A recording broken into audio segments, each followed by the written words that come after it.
लोग हमसे अक्सर पूछते हैं कौन सा तेल इस्तेमाल करें। अब तेल की समस्या तो दुनिया भर में है। मिडल ईस्ट में युद्ध चल रहा है, वो भी तेल के कारण। और हमारे दिलों में कश्मकश है, वो भी शायद हम सोचते हैं कि तेल के ही कारण। पर हमें जो बेचा जाता है वो सिर्फ तेल नहीं बेचा जाता, हमें न्यूट्रिशन के हाफ ट्रूथ्स की एडवर्टाइजमेंट बेची जाती है। हमें बताया जाता है cholesterol free, heart friendly, light. India में न्यूट्रिशन साइंस को 30 सेकंड की एडवर्टाइजमेंट्स ने हाईजैक कर दिया। सच क्या है? हर ऑयल हेल्दी नहीं होता, हर फैट डेंजरस नहीं होता और हर कुकिंग मेथड सेम नहीं होता। सबसे पहले समझिए फैट्स को। Fats can be saturated, mono unsaturated, poly unsaturated. और पॉली अनसैचुरेटेड में भी ओमेगा 6 और ओमेगा 3 होते हैं। बॉडी को ओमेगा 6 भी चाहिए, ओमेगा 3 भी चाहिए। प्रॉब्लम तब होती है जब ओमेगा 6 बहुत ज़्यादा हो और ओमेगा 3 बहुत कम, और मॉडर्न डाइट्स में यही हो रहा है। अब आती है असली problem, high heat, deep frying, बार बार reheated oil.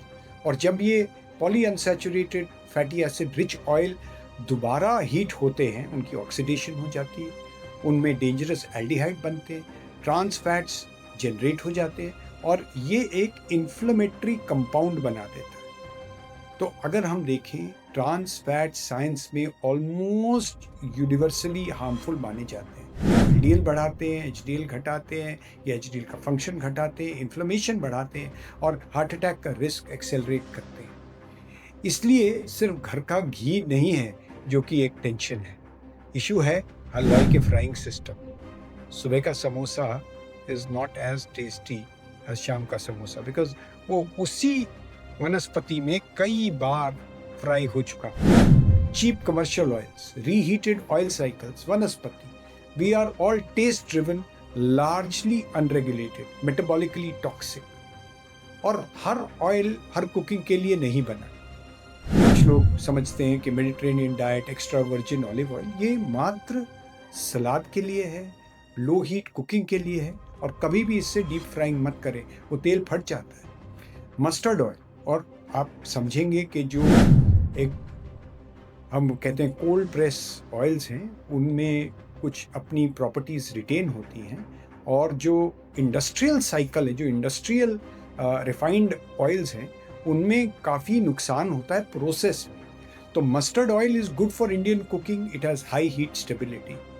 Groundnut oil is good for stir fry and sauté. Coconut oil is heat stable, but it has a high saturated fat load. Ghee is stable for tadka and is calorie dense. जो oil आपको repeatedly avoid करने हैं वो हैं reheated oil, hydrogenated oil, वनस्पति और smoking oil.